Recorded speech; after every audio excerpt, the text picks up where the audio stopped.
Nous voici réunis aujourd'hui pour parler de la lancinante question des décisionnaires. Que se passe-t-il avec les décisionnaires? Ces enseignants recrutés avant l'âge de 35 ans attendent le diplôme, que ce soit le CIAP, le CAP ou le KSM, pour être intégrés dans la fonction publique. Quelle est la différence entre un décisionnaire et un fonctionnaire?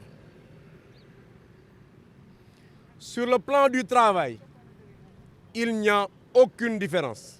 En effet, si on prend par exemple, c'est un exemple parmi tant d'autres, on en trouve dans tous les secteurs de l'éducation, mais on va prendre seulement le secteur de l'élémentaire où la différence est beaucoup plus criarde. 2 enseignants sont recrutés au grade de IA, instructeur adjoint, 2e classe, 1er échelon. Ils sont recrutés en 2005 par exemple. L'un est fonctionnaire, l'autre est décisionnaire. Devant tant de discrimination, d'injustice et de manque de considération à l'endroit d'un corps dont le seul tort a été de recevoir tardivement son acte d'intégration ou de reclassement. Nous lançons un appel solennel à Monsieur le Président de la République pour qu'il permette à ces vaillants soldats du savoir qui ont sacrifié leur jeunesse au service de la nation de progresser normalement, sans discrimination aucune, et de savourer les délices d'une retraite paisible et bien méritée. Pour cela, nous voulons que les enseignants ayant eu leur diplôme avant l'âge de 35 ans soient remis dans leurs droits, à savoir être reclassés comme fonctionnaires sans contrepartie, car ayant assez souffert.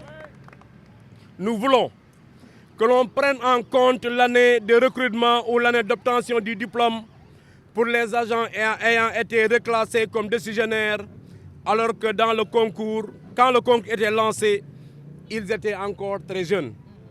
Nous voulons que l'État prenne en compte l'année d'obtention du diplôme pour les enseignants venus du privé qui ont rejoint tardivement la fonction publique.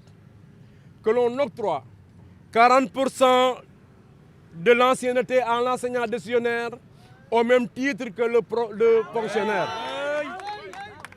Les fonctionnaires n'avaient pas droit à la validation. Ils se sont battus pour l'avoir. Maintenant qu'ils ont ce que nous avions, nous allons réclamer ce qu'ils ont et qu'on n'a pas.